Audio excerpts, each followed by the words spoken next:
When India was partitioned in 1947, about 500,000 people died in communal rioting, mainly along the borders with Pakistan. But a year later another massacre occurred in central India, which until now has remained clouded in secrecy. The razakars served as the Islamist paramilitary arm of the MIM before India gained independence, established under the leadership of its president, Bahadur Yar Jung. While India is actively shedding its colonial legacy, the All India Majlis-E-Ittehadul Muslimeen, AIMIM, remarkably avoids such scrutiny, despite its historical association with pre-independence brutality. The lesser-known history of AIMIM encompasses its involvement in acts of violence preceding independence. Despite India's independence on August 15, 1947, Hyderabad, a princely state, remained under the Nizam's rule for another 15 months until it was liberated on September 17, 1948, through military intervention. Hyderabad, predominantly Hindu but governed by a Muslim ruler, found itself in a complex situation at the time of independence. The Nizam, with encouragement from figures like Ali Jinnah, expressed desires for independence rather than acceding to India. This stance was bolstered by Hyderabad's well-equipped militia, the Razakars, which was established by the MIM under the leadership of Bahadur Yar.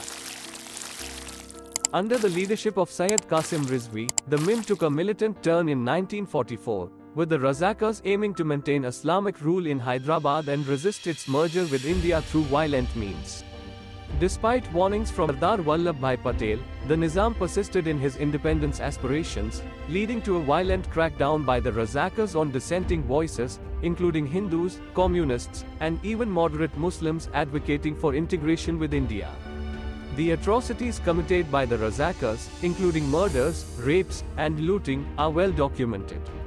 The documentary evidence of these brutalities is spine-chilling. In the village of Bharanpalli, the lone authentic survivor spoke about the atrocities committed by the Razakars. They plundered everything.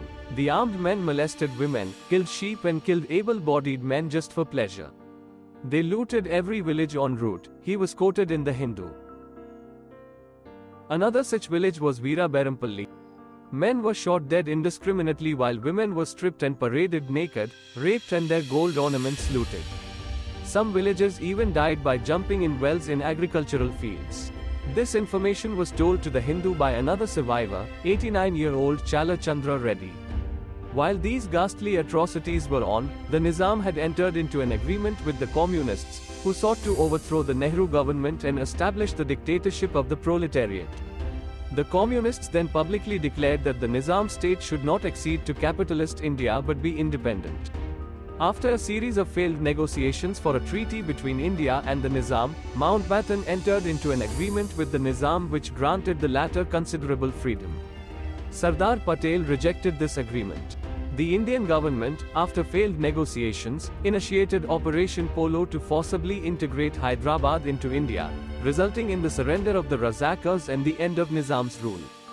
Following Operation Polo, the MIM was banned, and its leader, Qasim Rizvi, was imprisoned.